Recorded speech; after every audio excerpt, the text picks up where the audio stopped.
Fala pessoal, eu sou o Enzo. Eu sou o Henry. E esse é o canal Racing Bros. E olha só quem tá de volta aí depois de vários vídeos longe do canal. E aí, galerinha, vocês sentiram minha falta? Sentiram, sim. E aí, você sabia que em torno de 780 pilotos já passaram na Fórmula 1 e que apenas menos de 115 conseguiram uma vitória na categoria? Muitos pilotos com muito talento, muitas vitórias e muitos títulos mundiais, que acumularam diversos recordes na sua carreira. Também tivemos alguns azarados, que tinham potencial, mas não conseguiram demonstrar por falta de oportunidade. E tivemos alguns que simplesmente estavam na hora certa, no lugar certo, e que acabaram vencendo de forma épica, mas que depois nunca mais puderam estar no degrau mais alto do pódio. Então fica por aí que hoje nós vamos falar sobre pilotos vencedores de uma corrida só. Era 26 de janeiro de 1975, GP do Brasil, segunda etapa da temporada de Fórmula 1, realizado no Autódromo de Interlagos, circuito que nós conhecemos até hoje, só que um pouco diferente, um pouco mais extenso, em torno de 7 km.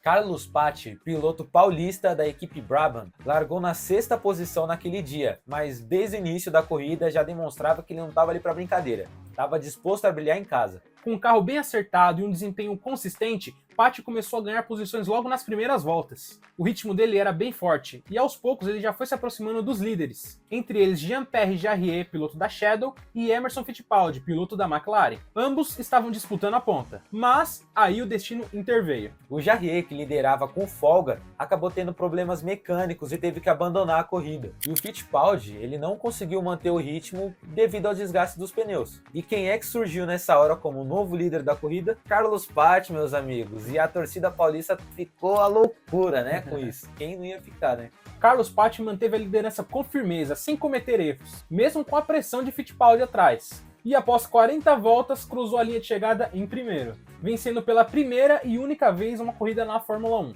justamente no seu país e sua cidade natal. Foi também a primeira vitória da Brabham desde 1970. E assim, a vitória ela foi celebrada como um momento mágico no esporte para o público brasileiro, né? Porque a gente já tinha ali o Emerson Fittipaldi tendo um destaque na categoria e de repente ainda veio uma vitória do Carlos Paty, né? E ainda em casa. Exatamente. Cara, isso foi um momento muito especial pro público brasileiro, né? Muito bom, tem um outro piloto ali brilhando na Fórmula 1. Com certeza, cara. Carlos Paty, naquele momento, se tornou um ídolo instantâneo. A sua vitória ajudou a consolidar o GP do Brasil como uma corrida no calendário da Fórmula 1. Infelizmente, Carlos Paty morreu apenas 2 anos depois, em um acidente de avião em 1977, aos 32 anos de idade. Como homenagem, o circuito de Interlagos foi oficialmente rebatizado de Autódromo José Carlos Paty, nome que leva até hoje. Inclusive, se você visita o Autódromo de Interlagos, tem um busto dele descendo a parte do túnel. Era 11 de junho de 1995. O cenário era o circuito Gilles Villeneuve em Montreal, no Canadá. Jean Alesi, pilotando a sua tradicional Ferrari número 27, largou da 5ª posição. Na frente eram os favoritos, com o Schumacher no carro da Benetton e da Williams com Damon Hill e David Coulthard. Mas essa corrida estava destinada a ser diferente. Logo nas primeiras voltas, o Alesi já se destacou, porque ele estava com uma Ferrari que não era o carro mais rápido do grid, mas que naquele final de semana estava muito bem equilibrado. E assim ele foi ganhando posições com ultrapassagens arrojadas e um ritmo forte. Enquanto isso, o Schumacher liderava com folga, mas problemas mecânicos apareceram no carro dele. O câmbio da sua Benetton acabou travando em uma marcha e ele acabou tendo que desacelerar. E isso abriu o caminho para o Alesi liderar a corrida. Jean Alesi liderou as últimas voltas da corrida e após 68 voltas cruzou a linha de chegada como o primeiro colocado, levando todo o público que estava ali à loucura. E ele comemorou de forma intensa e emocionante, né? Até porque era sua primeira vitória na Fórmula 1 e ainda foi uma vitória simbólica, porque foi com o carro da Ferrari número 27, que era também o número do carro do seu ídolo, né? O Gilles Villeneuve.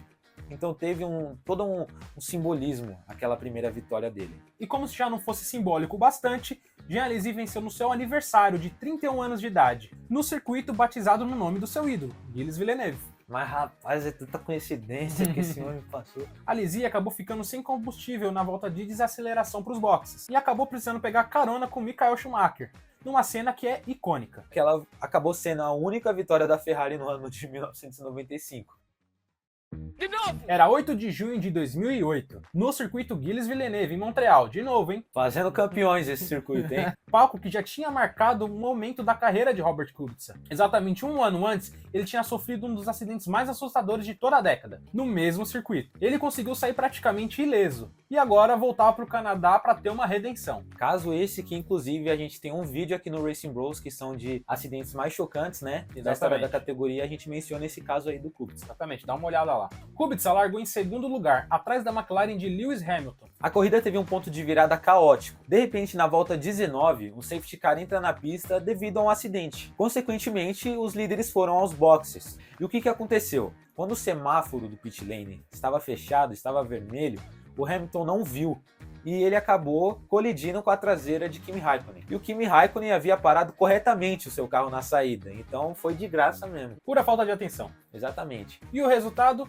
Hamilton e Kimi Raikkonen fora da corrida. E a liderança caiu no colo de Robert Kubica, com Nick Heidfeld logo atrás. Os dois carros da BMW Sauber lideraram a corrida. Com isso, a equipe tinha uma chance de ouro de conquistar sua primeira vitória na Fórmula 1. Kubica e Heidfeld seguiram estratégias diferentes, com Kubica fazendo 2 paradas e Heidfeld apenas uma. Mesmo assim, o piloto polonês voou na pista, fez as voltas mais rápidas da corrida e logo assumiu a liderança após o segundo pit stop, e abrindo vantagem até o final. Robert Kubica venceu o GP do Canadá de 2008 com autoridade. Além de sua primeira vitória na Fórmula 1, também foi a primeira vitória de um piloto polonês na categoria. A BMW Sauber ainda comemorou uma dobradinha com Nick Heidfeld chegando em segundo, algo raríssimo para uma equipe considerada de médio porte. E tem mais, com essa vitória, o Robert Kubica tinha assumido a liderança do campeonato, algo impensável no início daquela temporada. Infelizmente, a BMW não conseguiu manter o mesmo ritmo durante o restante da temporada. E com essa queda no desenvolvimento do carro ao longo do ano, o Kubica também foi ficando para trás na briga pelo título. Daí a equipe decidiu parar de evoluir o carro para tentar focar na temporada do ano que vem, na temporada de 2009. E essa foi uma decisão que acabou sendo polêmica, né? Custando aí uma temporada para a BMW. Kubica terminou o ano em 4º lugar no Campeonato Mundial e ele jamais voltaria ao topo do pódio novamente na Fórmula 1. Mas se você acompanha o Mundial de Endurance, viu que ele conquistou as 24 horas de Le Mans recentemente. O GP da Catalunha em Barcelona, no dia 13 de maio de 2012, Pastor Maldonado, que era piloto da Williams, vinha por uma carreira que era marcada por muitas críticas e diversos acidentes. Mas o que ninguém esperava era que ele seria o protagonista daquele final de semana, que logo no sábado o impossível já começou a se desenhar. Pois é, meus amigos, no treino classificatório, o Lewis Hamilton ele conseguiu o melhor tempo de volta. Mas, infelizmente ele foi desclassificado porque ele não tinha combustível suficiente para levar o carro dele de volta aos boxes. Pois é, uma infração grave, hein, Sr. Lewis Hamilton? Com isso... Peraí... Eu tive até que ler de novo aqui. E com isso, o Pastor Maldonado, que tinha conseguido o 2º lugar na classificação, herdou a pole position. Aí, o Hamilton, um mago, né, que proporcionou isso daí pra gente. Mas assim, né, ele herdou a pole, mas não queria dizer que ele ia vencer a corrida. Tanto Óbvio. que ninguém botava fé nisso. Até porque nessa época o carro da Williams não era nada demais, era um carro que andava ali entre 6ª e 7ª equipe. Era carro de 10º para baixo. Ali, né? Exatamente. Às vezes brigar por um ponto ou outro. Já na corrida, Maldonado foi ultrapassado por Fernando Alonso logo na largada. Ixi, já começou. Que estava correndo de Ferrari e em casa. Então já parecia que tudo voltaria ao normal. Mas aí entrou em cena a estratégia da equipe Williams, que foi perfeita. Com as paradas bem cronometradas, o ritmo consistente, o Maldonado retomou a liderança já depois do 2º pit stop, mesmo tendo que resistir à pressão do Fernando Alonso durante várias voltas. E defendeu como um piloto de ponta, sem cometer nenhum erro. E foi uma aula de pilotagem e, por incrível que pareça, limpa. Aí, meus amigos, após 66 voltas, o Pastor Maldonado cruzou a linha de chegada em primeiro. Glória a Deus. O cara mostra a cota do caramba, tá ligado? Foi a primeira e única vitória de sua carreira. E também foi a primeira vitória da Williams desde 2004, com o Juan Pablo Montoya no Brasil. Inclusive, até então, essa é a última vitória da equipe Williams na Fórmula 1. Estamos em 2025. Pois é, a última vitória da Williams é com o Pastor Maldonado. E mais do que isso, foi o primeiro piloto venezuelano a vencer uma corrida na Fórmula 1. E para deixar a história ainda mais dramática, algumas horas depois, o box da Williams pegou fogo. Mano, como é que pode? Fala que vai chover, vai pegar fogo! Por causa de uma explosão no sistema de combustível. Foi um momento muito tenso, mas ninguém se feriu gravemente. Inclusive, sobre esse assunto, nós temos um vídeo aqui no canal falando sobre teorias da conspiração. Dá uma acessada lá que é uma teoria que Pode ser que faça sentido, pode Sim. ser que não. Na minha É cabeça meio faz maluca, né? Então é isso, pessoal. Com certeza tem muitos outros pilotos que não entraram nessa lista, mas que a gente pode fazer um vídeo no futuro. Então deixa aí nos comentários os pilotos que vocês querem ver aí nos próximos vídeos. Então é isso aí, pessoal. Ó, se você gostou do vídeo, já deixa o like aí, que ajuda demais. Aí, fechou? Se inscreve e compartilha com quem você conhece que gosta aí, né, do assunto, que isso ajuda bastante o crescimento do nosso canal. Não se esquece de seguir as nossas redes sociais, que estão aparecendo aqui embaixo e também estão na descrição do vídeo. Então é isso, galera. A gente agradece a sua audiência e até o próximo vídeo. Valeu!